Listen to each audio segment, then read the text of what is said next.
अज्ञानतिमिरान्धस्य ज्ञानाञ्जनशलाकया चक्षुरुन्मीलितं येन तस्मै श्रीगुरुवे नमः। हरे कृष्णा कृष्ण कृष्ण हरे हरे, हरे राम राम राम हरे हरे।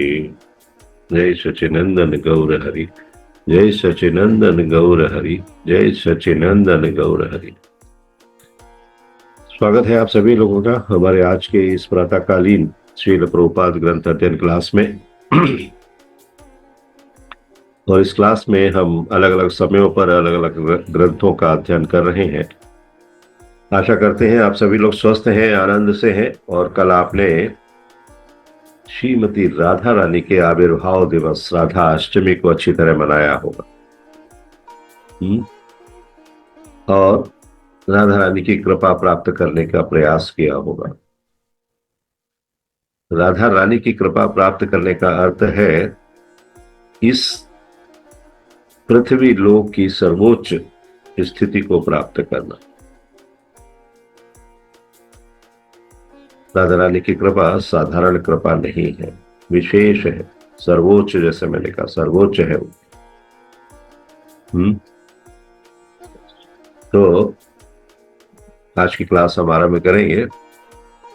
और आज की क्लास में हम क्या डिस्कस करने वाले हैं, आप सब लोगों को देखकर आश्चर्य हो रहा होगा कि आज क्या होगा। आपसे अनुरोध है कि अपने अपने कैमरे ऑन कर लीजिए। जो भी भक्त आराम से घर में बैठे हुए हैं, क्लास सुन रहे हैं, कृपया कैमरे ऑन रखें। यस, तो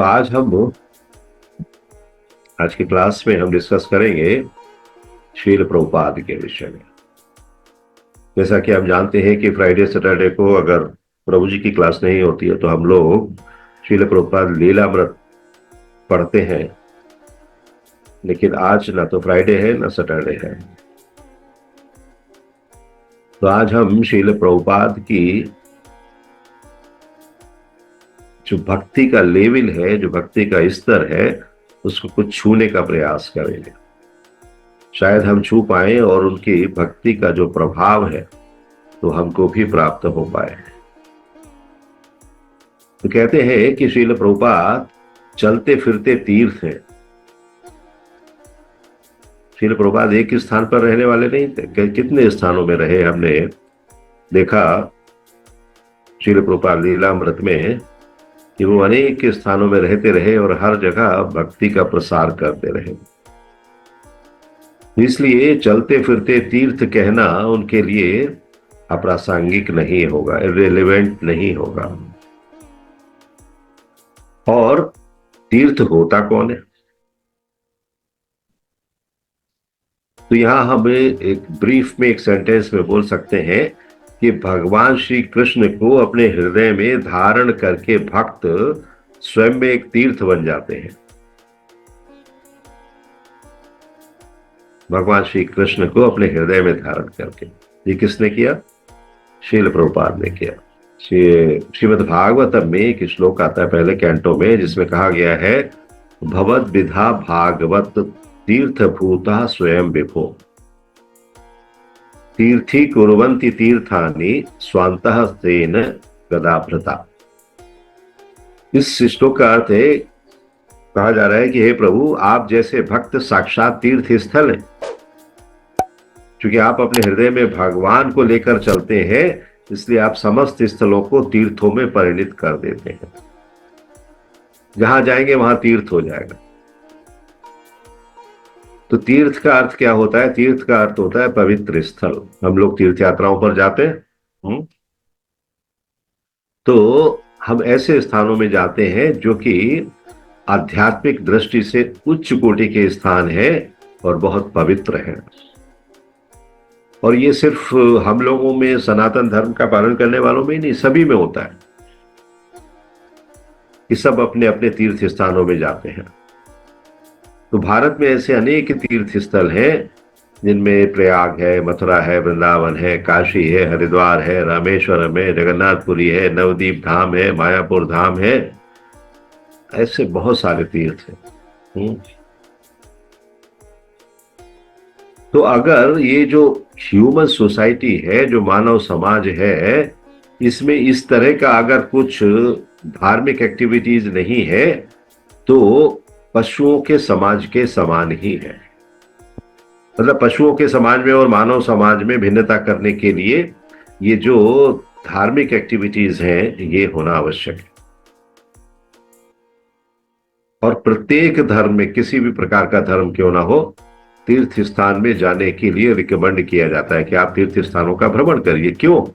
क्योंकि सबको पता है कि अगर वो तीर्थ स्थानों में जाएंगे भक्त लोग, तो उनके मन की, उनके हृदय की शुद्धि होगी, उनको भगवत कृपा प्राप्त होगी।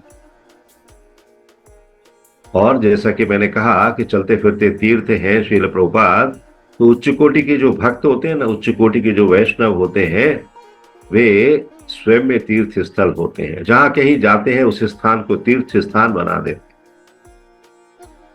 यही भाव इस श्लोक में है, जिसे युधिष्ठिर महाराज ने घर लौटे हुए विदुर जी से कहा था। यद्यपि विदुर राज परिवार के हैं, फिर भी अपने भतीजे दुर्योधन के व्यवहार से वे घर छोड़कर चले गए थे।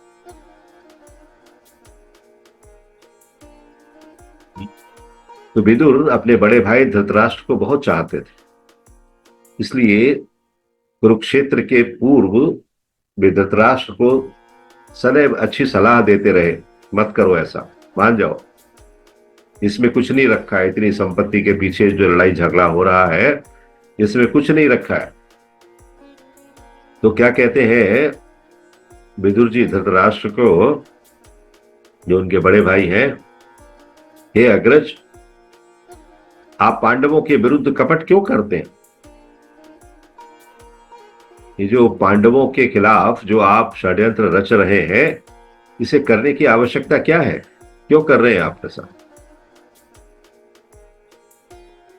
लेकिन धृतराष्ट्र ने अपने छोटे भाई के इन उपदेशों को या ज्ञान की बातों को सुना नहीं, कोई महत्व नहीं दिया। और धृतराष्ट्र के पुत्र दुर्योधन ने सोचा कि मेरा ये जो चाचा है ना विदुर, ये मेरे पिता को बहुत शिक्षा देते रहते हैं कि वे पांडवों के साथ कपट ना करें। इसलिए दुर्योधन ने भी विदुर की आलोचना तीखे शब्दों में की है। जब हम ग्रंथ पढ़ते हैं तो हमें पता लगता है, यद्यपि विदुर, जैसा कि मैंने कहा, राजपुत्र थे, लेकिन वे रानी से उत्पन्न नहीं हुए थे, वे एक दासी से उत्पन्न हुए। तो पहले के समय में रानियों की अनेक दासियां हुआ करती थी, और कभी कभी वे राजा से संतानें उत्पन्न करती थी, और ऐसे बच्चे दासी पुत्र कहलाते थे। और जो विधि विधान है, कानून है, उसके हिसाब से वे राजा के उत्तराधिकारी नहीं बन सकते थे। तो यद्यपि विदुर जी दासी से जन्मे थे, उनके भाई धृतराष्ट्र उन्हें बहुत चाहते थे। धृतराष्ट्र ने विदुर का अच्छे ढंग से लालन पालन किया था, उन्होंने उनका विवाह कराया और पर्याप्त संपत्ति भी प्रदान की। धृतराष्ट्र की विशेष कृपा थी अपने इस भाई पर, इसलिए विदुर भी उनके प्रति हमेशा कृतज्ञता के भाव में रहते थे, और सदा ही उन्हें बहुत अच्छी अच्छी सलाह देते थे, जिससे कि राज्य अच्छी तरह से चलता रहे। और दूसरी तरफ विदुर जो थे, वो भगवान श्री कृष्ण के भी महान भक्त थे। तो विदुर जी ने जब महल छोड़ा, क्यों छोड़ा था? कि वो कुरुओं और पांडवों के बीच जो पारिवारिक मनमुटाव था, उसके कारण घर छोड़ा। क्योंकि वो समझा रहे हैं और ये लोग समझ नहीं रहे हैं, तो उन्होंने घर छोड़ दिया। और जब कुरुक्षेत्र का युद्ध समाप्त हो गया, तब वे वापस लौटे अपने घर में। और अब भी उनके हृदय में अपने बड़े भाई के लिए बड़ा स्नेह था, और उन्होंने सलाह दी, भैया एक काम करो, अब सब कुछ समाप्त हो गया ना, आप जो चाहते थे वो हो चुका, आपके सारे पुत्र भी नहीं रहे, और जिनके लिए आप छल कपट करते थे उस कारण ही समाप्त हो गए। अभी भी आप निर्लज्ज होकर इस महल में रह रहे हैं। भागवतम में इसका जब वर्णन आता है ना, एक एक श्लोक बहुत महत्वपूर्ण। आप निर्लज्ज होकर यहां रह रहे हैं, आपने अपने भतीजों के साथ बहुत बुरा व्यवहार किया है, आपने अनेक प्रकार से उन्हें मारने का प्रयत्न किया, लेकिन युद्ध हुआ और उसमें आपके सारे पुत्र एवं पौत्र मारे गए। फिर भी आप उन्हीं भतीजों के घर में रह रहे हैं जिनके साथ आपने दुर्व्यवहार किया है। कहते हैं भैया आप में तनिक भी लज्जा नहीं है, छोड़कर चले क्यों नहीं जाते यहां से। इस प्रकार विदुर जी अपने भाई की तीखी आलोचना कर रहे हैं, भला बुरा सुना रहे हैं उनके लिए, छोटे हैं जबकि, लेकिन घड़ा कहते हैं यहां तक भर गया है तो अब वो चुप नहीं बैठे हुए। इतना सुनने के बाद और सब कुछ समाप्त होने के बाद धृतराष्ट्र ने आत्मसमर्पण किया और कहते हैं मेरे भाई भ्राता, तुम मुझसे क्या चाहते हो। तो विदुर जी कहते हैं आप मेरे साथ चले, यहां पर क्षण भर भी ना रुके, इस राजमहल में अब आपका कोई स्थान नहीं है, ये आपका है ही नहीं। तब जाके धृतराष्ट्र ने गृह त्याग करके तपस्या की और अपने मन को मोड़ा। तो यहां युधिष्ठिर युद्ध समाप्ति के पश्चात वापस लौटे विदुर का स्वागत कर रहे हैं और कहते हैं युधिष्ठिर जानते थे कि उनके चाचा विदुर सदैव उनके पक्ष में रहे और उनकी रक्षा करने का प्रयास करते रहे। तो विदुर के स्वागत करते हुए युधिष्ठिर महाराज बहुत प्रसन्न है। अभी युधिष्ठिर महाराज गद्दी पर है ना। तो कुरुक्षेत्र युद्ध के समय विदुर तीर्थ स्थानों की यात्रा कर रहे थे और अपने गुरु मैत्रेय से ज्ञान प्राप्त कर चुके थे। मैत्रेय संवाद भी आप भागवतम में पढ़ते हैं। तो चूंकि वे तीर्थ स्थानों की यात्रा कर रहे थे, इसलिए युधिष्ठिर ने उनसे कहा चाचा जी आप ऐसे महान भक्त हैं कि आपको तीर्थ स्थानों की यात्रा करने की आवश्यकता नहीं है, क्योंकि आप जहां भी ठहरेंगे वही स्थान तीर्थ स्थान बन जाएगा। कितनी बड़ी बात। तो जब हमने शुरू किया आज का ये क्लास, वहां हमने शील प्रभुपाद से इसको कनेक्ट किया था कि शील प्रभुपाद ऐसे तीर्थ स्थान है चलते फिरते जो जहां जाते हैं वहां पर तीर्थ स्थान बना देते हैं। आप देखो वो म्लेच्छों के देश में गए और वहां जाकर भी उन्होंने उस स्थान को तीर्थ स्थान बना दिया। आज दुनिया के कितने देशों में इस्कॉन के मंदिर हैं जो शील प्रभुपाद ने स्थापित किए, और शील प्रभुपाद का ये जो तीर्थ स्थान वाला भाव है ना, ये भाव सब जगह प्रसरित हो गया। नरोत्तम दास ठाकुर एक भजन में लिखते हैं कि तीर्थ यात्रा परिश्रम केवल मनेर भ्रम। तीर्थ स्थानों में जाना मात्र मानसिक तुष्टि है। वास्तव में क्या है? वास्तव में यदि कोई भगवान श्री कृष्ण के चरण कमलों में पूर्णतया समर्पित हो जाता है तो वो जहां कहीं भी रहता है वो स्थान तीर्थ स्थल बन जाता है। तो भगवान श्री कृष्ण के शुद्ध भक्त सदैव कृष्ण का चिंतन करते रहते हैं। प्रेमांजन छुरित भक्ति विलोचनेन संतः सदैव हृदयेषु विलोकयन्ति। अपने हृदय में भगवान को देखते हैं प्रेमांजन लगाकर, भक्ति रूपी प्रेम का अंजन लगाकर भक्त लोग। तो भक्त क्षण भर भी भगवान श्री कृष्ण को भूलते नहीं है, वे श्री कृष्ण को सदैव अपने हृदय में विराजमान रखते हैं। इसलिए भक्त जहां भी जाते हैं वो स्थान तीर्थ स्थान बन जाता है, क्योंकि भगवान श्री कृष्ण सदैव अपने भक्त के साथ रहते हैं। तो भक्ति करना ये भाव आप सभी जानते हैं, लेकिन भक्ति इस लेवल की करना कि आप जहां जाए वो स्थान तीर्थ स्थान हो जाए, वो श्रील प्रभुपाद के चरित्र में, उनके जीवन में हम देखते हैं। अब एक और बात, तीर्थ स्थानों में तो जाते हैं, लेकिन तीर्थ स्थानों के बाद वहां जाकर करते क्या है? तो ये भी कहा जाता है कि जब सामान्य लोग तीर्थ स्थानों में जाते हैं ना, आम आदमी कहां जा रहे हैं? हरिद्वार जा रहे हैं, कहां जा रहे हैं? काशी जा रहे हैं। भक्ति से कुछ लेना देना नहीं है उनका, सिर्फ एक भेड़ चाल की तरह से चले जा रहे हैं तो जब सामान्य लोग तीर्थ स्थानों में जाते हैं तो अपने पाप वहीं छोड़ आते हैं तीर्थ स्थानों में। तो तीर्थ स्थान जाने का एक ये भी कारण है, कहते हैं चलो पापों से निवारण कराएं, गंगा में नहा आए, जाके गंगा में पाप छोड़कर आ जाएंगे। काशी गए, हरिद्वार गए, पाप छोड़कर आ जाएंगे, अपने मथुरा वृंदावन गए, पाप छोड़कर आ जाएंगे। वे सोचते हैं कि मैंने जो भी पाप किए अपने जीवन में उन्हें यहीं छोड़ दूं और पवित्र होकर वापस जाऊं और फिर से पाप करूं। हाँ, सामान्य व्यक्ति यही सोचता है ना। और ये सत्य है कि तीर्थ स्थान जाने से व्यक्ति शुद्ध बनता है, उसमें शुद्धता आती है। किंतु सामान्य व्यक्ति ये नहीं जानता कि पूरे जीवन को किस प्रकार शुद्ध बनाया जाए। एक बार गए, 3 दिन रहे, 2 दिन रहे और शुद्धता थोड़ी सी लेकर आ गए, और फिर आकर इस भौतिक जगत में या अपने शहर में आकर फिर से अशुद्धता के या पापों के कार्य करने लगे। वो ये नहीं जानता है कि पूरे जीवन को किस तरह से शुद्ध बनाया जाए।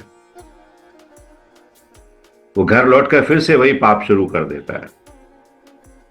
प्रभुपाद अपने कई ग्रंथों में लिखते हैं ना कि जो क्रिश्चियन कम्युनिटी है ये अपने गिरजाघरों में जाते हैं, संडे टू संडे प्रायश्चित करते हैं और फिर आकर मंडे से पाप करने लगते हैं। फिर संडे को पहुंचते हैं और पापों की माफी मांगते हैं और फिर से वही चक्र चलता रहता है। कहते हैं ये अच्छी बात नहीं। एक बार शुद्ध हो जाने पर आपको शुद्ध बने रहना चाहिए, तब तीर्थ में जाने का कोई मतलब है, अन्यथा तीर्थ में जाने का कोई मतलब नहीं है। और जब तीर्थ स्थान सामान्य व्यक्तियों के पापों से भर जाते हैं तो संत पुरुष वहां जाकर उन्हें सफाई करते हैं, उन तीर्थ स्थानों की सफाई करते हैं। कैसे करते? आप देखो, ये बहुत इंपॉर्टेंट चीज है कि हम सब तीर्थों में जाते हैं और इस तरीके का आचरण करते हैं कि अपने पाप छोड़कर आ जाए। तो अभी ये दायित्व किसका हो गया वहां सफाई करने का? संतों का। संत लोग वहां जाकर फिर उन स्थानों की सफाई करते हैं। भगवत विधा भागवतः। भागवत का अर्थ है जिसका भगवान के साथ संबंध हो। भागवत शब्द से ही भगवान शब्द जुड़ा हुआ है। भगवान से संबंधित कोई भी वस्तु भागवत कहलाती है। जैसे कि श्रीमद् भागवतम भागवत कहलाती है क्योंकि इसमें भगवान की लीलाओं के अतिरिक्त और कुछ भी नहीं है। अभी ये भागवत शब्द ये 2 प्रकार के होते हैं। एक तो भागवत ग्रंथ, अभी हमने जिक्र किया आपको श्रीमद् भागवतम, और दूसरा भागवत व्यक्ति। कहते हैं ना, आप जैसे महाभागवत हमारे घर पधारे हैं।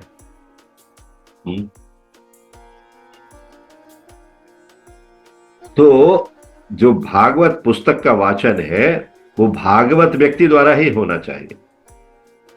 करेक्शन देखो आप, भागवत पुस्तक का वाचन भागवत व्यक्ति द्वारा ही होना चाहिए, यही अति उत्तम है। कोई सामान्य व्यक्ति उसको ना पढ़े, सुने, उसे सुनना चाहिए, लेकिन पढ़ने का अधिकार किसको है? किसी भागवत व्यक्ति को है।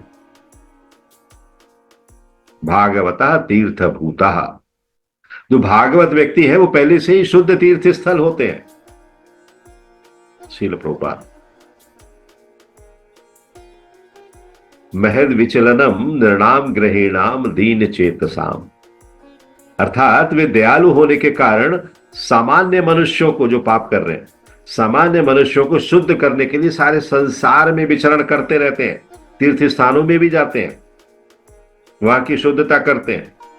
श्रील प्रभुपाद जैसे कितने स्थानों में जाते रहे अपने जीवन भर। क्यों? दयावान है, सबको दया दे रहे हैं, सामान्य मनुष्यों को शुद्ध करने का प्रयास कर रहे हैं।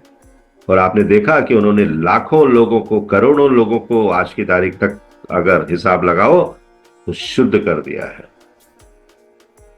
आज हम और आप यहां बैठे हुए हैं तो उनके द्वारा दी गई शुद्धता के कारण बैठे हुए हैं।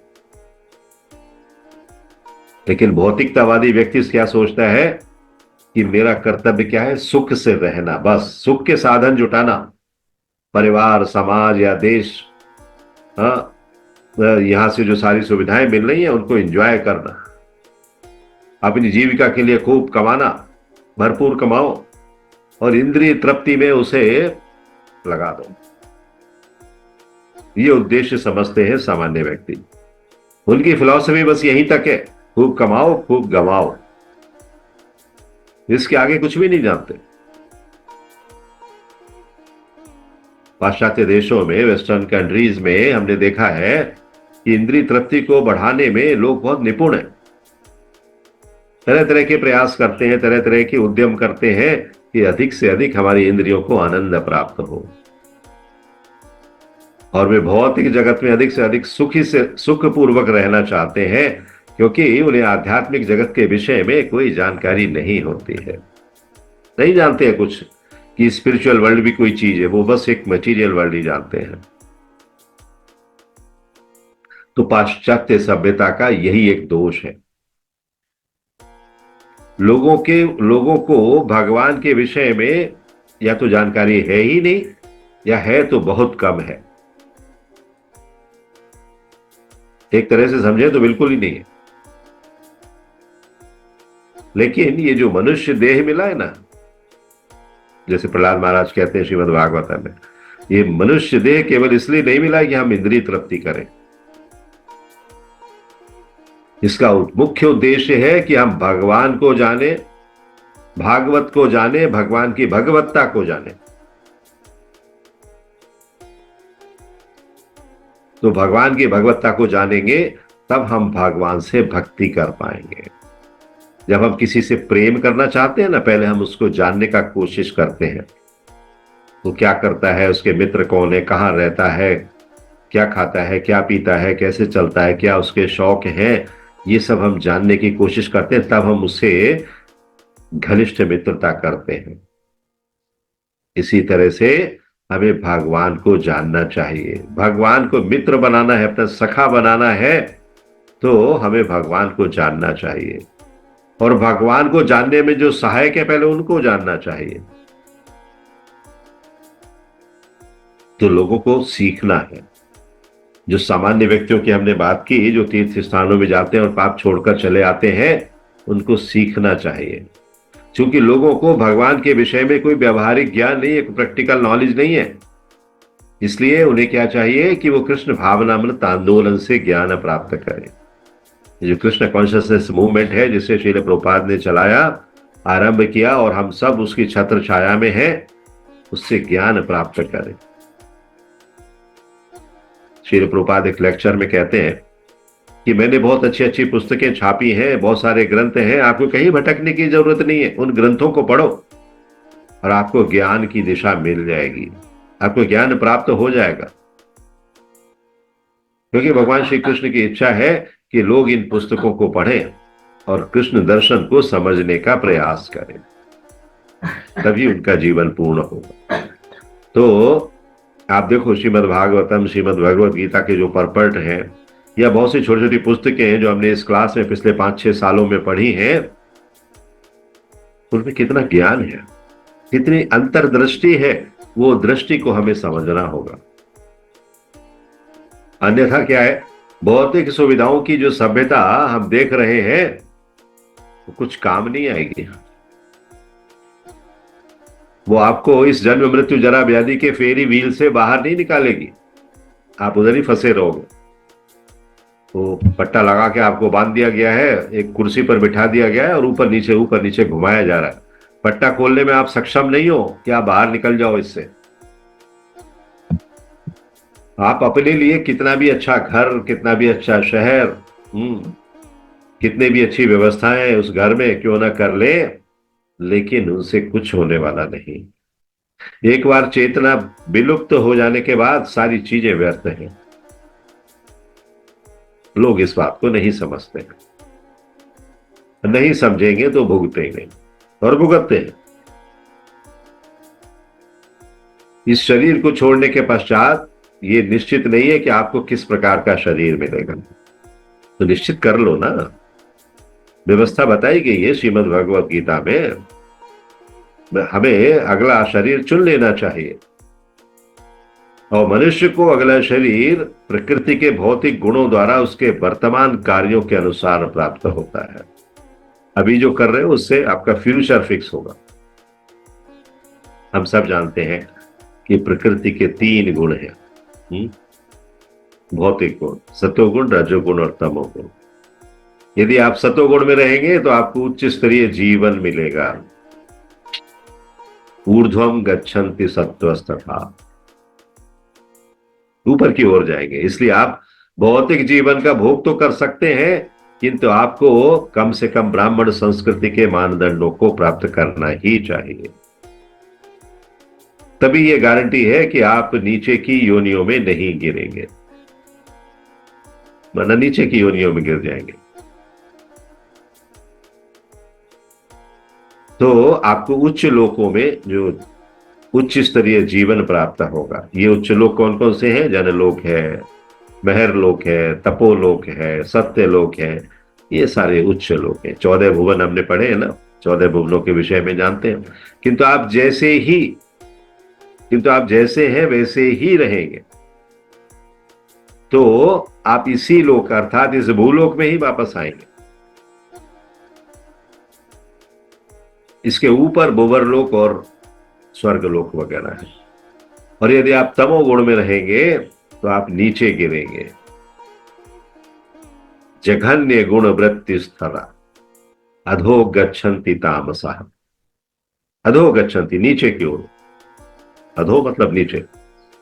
तामसिक का अर्थ क्या है? तामसिक का अर्थ है जो 4 नियम बनाए हैं ना श्रील प्रभुपाद ने, अपने मन से नहीं बनाए, ग्रंथों में लिखा है, शास्त्रों में लिखा है उनके विषय में।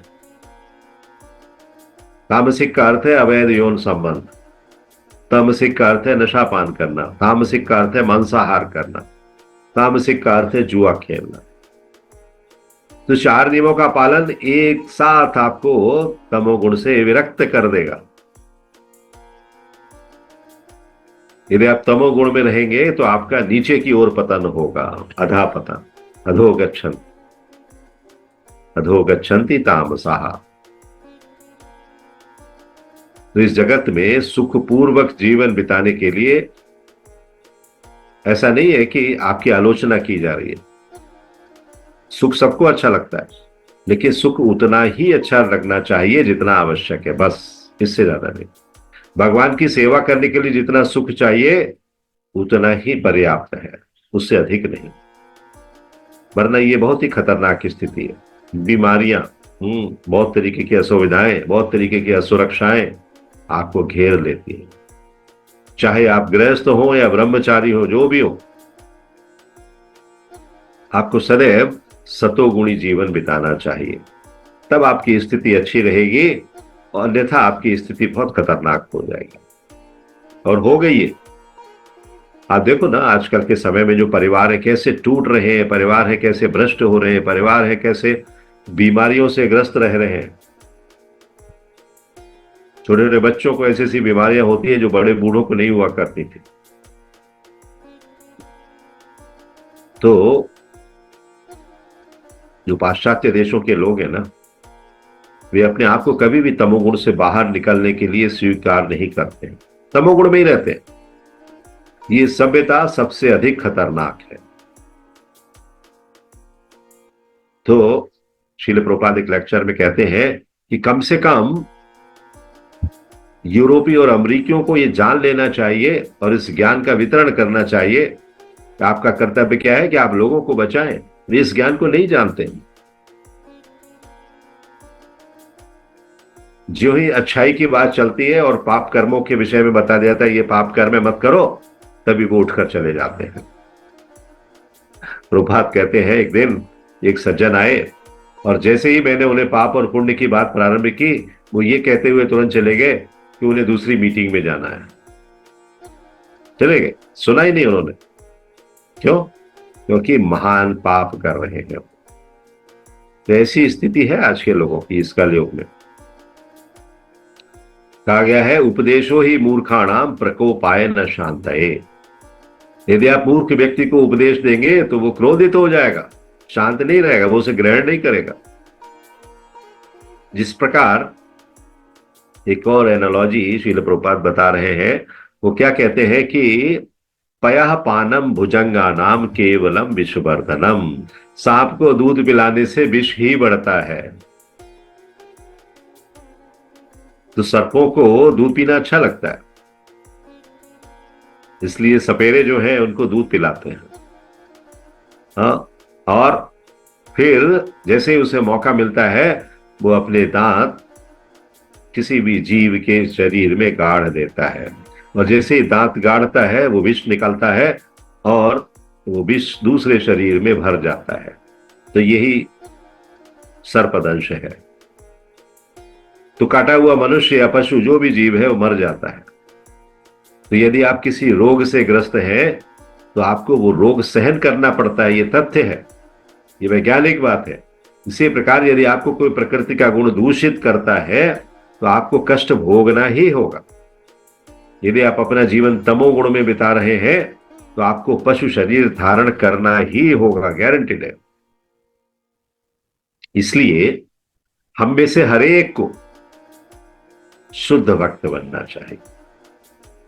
चलते फिरते तीर्थ सिर्फ एक श्रील प्रभुपाद ही ना हो, श्रील प्रभुपाद का हर एक शिष्य और उनके शिष्यों के शिष्य, दास दास दासानुदास, इन सबों को चलते फिरते तीर्थ के रूप में स्थापित होना चाहिए। तो सभी प्रसन्न हो जाएंगे और सभी में वो आनंद की अनुभूति होगी जो कि तीर्थों में जाकर होती है।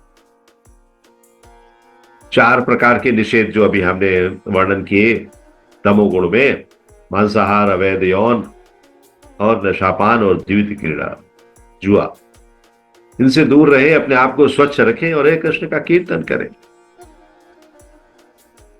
तब कोई भी उच्च कोटि का भक्त बन सकता है। और आप जहां भी जाएंगे, जहां भी बोलेंगे, जहां भी बैठेंगे, आप उस स्थान को शुद्ध कर सकेंगे। क्योंकि ये जो हरे कृष्ण महामंत्र का वाइब्रेशन है, इसमें बहुत शक्ति है। एक तो आप खुद शुद्ध हो गए, आपने ये 4 नियमों का पालन करना शुरू कर दिया, 16 माला जप कर रहे हैं, एकादशी व्रत रख रहे हैं, कंठी धारण कर लिया है, गुरु को स्वीकार कर लिया है, फिर आप हरे कृष्ण कीर्तन कर रहे हैं, तो आप खुद ऐसी ऊर्जा वितरित कर रहे हैं जो कि समाज से पापों का नाश करने वाली है। क्योंकि भगवान श्री कृष्ण को आप हृदय में लेकर चल रहे हैं। तो कृष्ण भावनामृत का अभ्यास कोई कठिन नहीं है, सरल है। इसके लिए कोई भव्य सिंहासन नहीं चाहिए आपको कि बड़ा एक मंच बनेगा, बहुत पंडाल बनेगा, लाख लोग होंगे तभी हम करेंगे, नहीं। एक व्यक्ति भी है तब भी आप कर सकते हैं। आप कल्पना कर लीजिए, मेरे हृदय का सिंहासन है जिसमें रत्न जड़े हुए हैं और उस पर भगवान श्री कृष्ण आसीन है, अब मैं उन्हें लेकर चल रहा हूं। कल्पना करके देखिए भगवान कितने प्रसन्न होंगे। ऐसी सोच रखना ही भगवान श्री कृष्ण उससे प्रसन्न हो जाते हैं, अगर आप में ऐसी सोच है। असत्य नहीं है ये।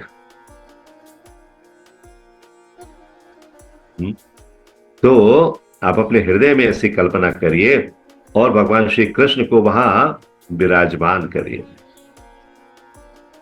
भगवान के चरण कमल धोइए गंगा यमुना के जल से और उन्हें अच्छे अच्छे वस्त्र पहनाइए, उनकी सेवा करिए, अच्छे अच्छे व्यंजन लगाइए उनको भोग में। तब क्या है, ये ध्यान है। आप इस प्रकार सोच सकते हैं, ये ध्यान करके हम क्या करते हैं, स्वांतः स्तेन गदाभृता। ये बहुत अच्छी बात है। आप कहीं भी बैठकर सोच सकते हैं कि श्री कृष्ण हमारे हृदय में आसीन है, स्वांतः। तो अपने हृदय में यदि आप भक्ति पूर्वक सदैव भगवान श्री कृष्ण को अपने हृदय में रखते हैं, हरे कृष्ण कीर्तन करते हैं, उनका चिंतन करते हैं, तो आप जहां भी जाएंगे उन स्थानों को शुद्ध बना देंगे। आप भक्त के पद पर रहना चाहते हैं या अभक्त के पद पर, यह आपको निर्णय करना है। ताकि यदि आप भक्त के पद पर रहना चाहते हैं तो शील प्रभुपाद और आपके गुरु महाराज की प्रसन्नता के लिए है, भगवान की प्रसन्नता के लिए है। और यदि आप अभक्त के रूप में रहना चाहते हैं तो कोई भी प्रसन्न नहीं होगा, आप ही प्रसन्न होंगे बस अकेले। और वो क्षणिक प्रसन्नता होगी, थोड़े समय के लिए, कोई आनंद नहीं होगा उसमें। कोई ये भाव नहीं होगा कि हम भगवान के दास हैं। उस समय क्या भाव होगा कि हम भगवान के स्वामी हैं। हो सकते हैं भगवान के स्वामी? नहीं हो सकते। भगवान का स्वामी तो बन ही नहीं सकते किसी भी तरीके। जो स्वामी है उसका स्वामी थोड़े ना बनना है। और बनने का अगर प्रयास कर रहे हो तो ये भूल है, इससे बड़ी भूल और कुछ नहीं हो सकती है। हमें क्या बनना है? भगवान का दास बनना है। और भगवान का दास बनकर भगवान को अपने हृदय में स्थापित करके सब जगह तीर्थ क्रिएट करने हैं। हर तीर्थ को शुद्ध करना है, सबके पापों से साफ कर देना है उनको, जो लोग पाप छोड़कर आते हैं। और हरे कृष्ण महामंत्र करना है। हरे कृष्ण कृष्ण कृष्ण हरे हरे, हरे राम राम राम हरे हरे। बहुत बहुत धन्यवाद, आपने इस सेशन में पार्टिसिपेट किया। और किस तरह हम अपने आप को तीर्थ बना सकते हैं, नहीं बना पाएंगे तो कम से कम प्रयास तो करें। प्रयास कहते हैं ना, कोशिश नाकाम नहीं होती है, कोशिश करेंगे तो सफल हो जाएगी। If you like this video, press the like button and share it with your family and friends. If you want to watch more such videos, please subscribe to our channel, and for getting updates, press the bell icon.